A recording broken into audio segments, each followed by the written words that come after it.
रब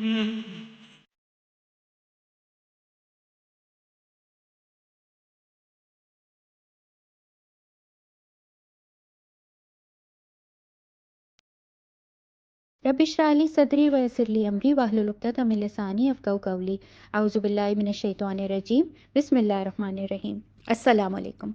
Let's start the brief explanation of the 14th para with the dua to Allah subhanahu wa ta'ala to forgive us all and to have mercy on us. Ameen. Para 14th consists of two surahs. The first is Surah Al-Hijr, which was revealed in the 12th year of prophethood in Makkah. This was a time when false accusations about Rasulullah sallallahu alaihi wasallam were at their peak and the kuffar were spreading false rumors about him. So this surah is basically a warning to those who rejected Rasulullah sallallahu alaihi wasallam and ridiculed him. And it is also a comfort and encouragement for him. In the very beginning of this surah, in verses 2 and 3, Allah subhanahu wa ta'ala describes the deep regret of the kuffar on the day of judgment. Allah subhanahu wa ta'ala says, "The day will come when the disbelievers will certainly wish they had submitted to Allah. Leave them to eat and enjoy life and let false hopes amuse them. They will soon come to know." These verses are so scary, right? We too get lost in our socializing, outings, eatings and drinking sometimes, don't we? These things are not haram, but we shouldn't indulge in them so much that we lose our focus and forget our real target,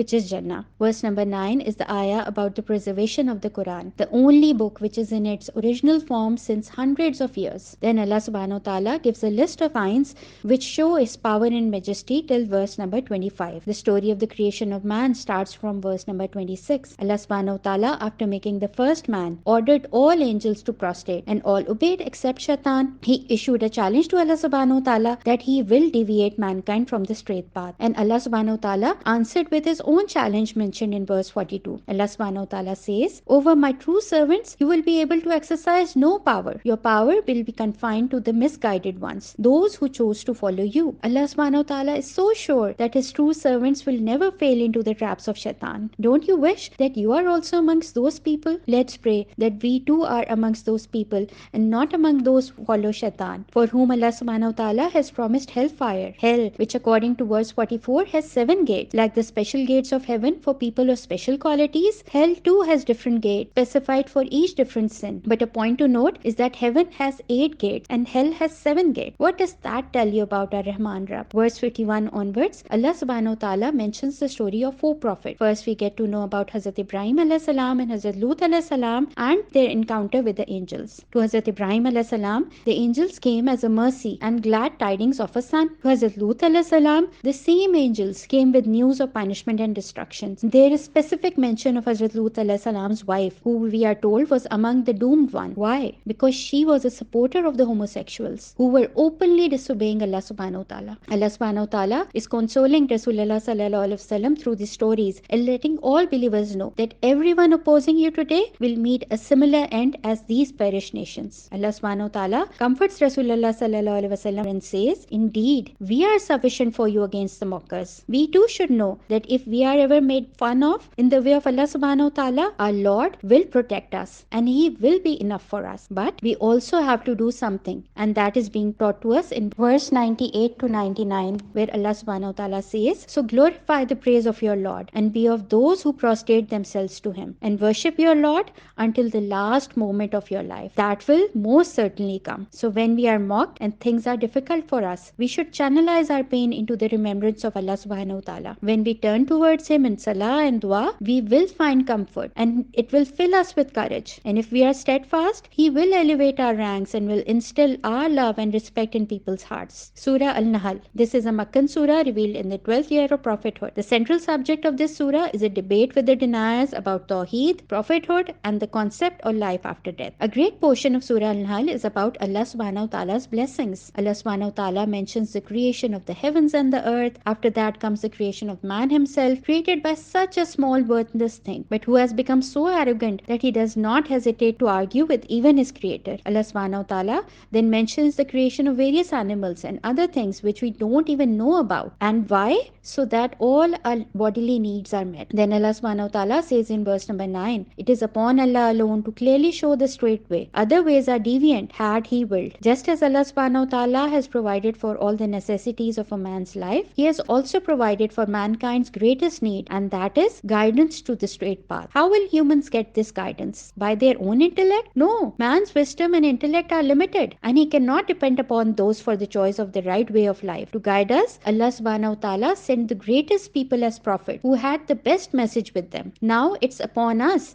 if we follow that message or wander on crooked ways. After again giving a list of blessings, Allah subhanahu wa ta'ala says in verse 18, if you try to count the blessings of Allah, you will never be able to number them. Surely Allah is all forgiving, most merciful. We are constantly being showered by blessings, yet we behave in an ungrateful manner. Just look at the mercy of Allah subhanahu wa ta'ala, that He doesn't punish us and keep giving us time to repent. Allah subhanahu wa ta'ala then informs us of His absolute power in verse number 40. If we ever will something to exist, all we say is be, and it is. The entire world was brought into existence by one command, be, and it was created. Similarly, Allah subhanahu wa ta'ala will raise the dead as easily as saying a single word. Verse 58 mentions the attitude of the people and their behavior on the birth of a girl child. And when one of them is informed of the birth of a female, his face becomes dark and he suppresses grief. We know that our Prophet ﷺ's only surviving children were girls, and he loved his daughters a lot. He gave the promise of paradise to the one who raises his daughters well and treats them with kindness. But sadly, we too, the followers of Islam, make faces when a daughter is born. Isn't it Allah subhanahu wa ta'ala who decides who gets a son and who gets a daughter? He knows what's best for us, right? Verses 68 to 69 are about Al-Nahl, the bee. What's so special about bees that Allah subhanahu wa ta'ala has even named this surah after them? Bees are a miracle of Allah subhanahu wa ta'ala. These tiny creatures are obedient and spend their lives doing exactly what Allah subhanahu wa ta'ala has commanded. They organize themselves and cooperate with each other to produce honey, a liquid in which there is healing for mankind. Shouldn't we try to be like bees as well, who listen to the commands of their maker and live a productive life? Allah subhanahu wa ta'ala is making us aware of the circle of life in verse number 70. How everything that has been created will one day reach its end. Some will die early and some will reach the age when they are waiting for death and death doesn't come to them. We see how the most knowledgeable, talented and powerful become weak and powerless in their old age. The ones who used to rule over others come to the stage that they can't even look after themselves. This is a huge example for the people who think. In verses 72, Allah subhanahu wa ta'ala makes us aware of one of the biggest blessings that we have been given, and that is the blessing of our family. We are informed in this surah about our helplessness in our old age. Now in verse 78, Allah subhanahu wa ta'ala describes the vulnerable state of the newborn baby. A human baby has a long period of dependency on its elder for survival. It is only Allah subhanahu wa ta'ala who gives that helpless individual hearing, sight and intellect. Why? So he can recognize his master and be grateful for all the blessings that he has been given. Next, Allah subhanahu wa ta'ala says in verse number 80, and Allah has made for you from your homes a place of rest. How is a home different from a house? A house is just a physical structure used for living, while a home is a place where one finds comfort, security and a sense of belonging. Let's all try and make our relationships strong so our houses too become homes. Next, we will discuss verse number 90, which summarizes some actions which Allah subhanahu wa ta'ala expects from all of us. Allah subhanahu wa ta'ala commands 3 actions and forbids 3 actions. First, Allah subhanahu wa ta'ala orders us to do adl, meaning justice. This means doing justice in our personal capacity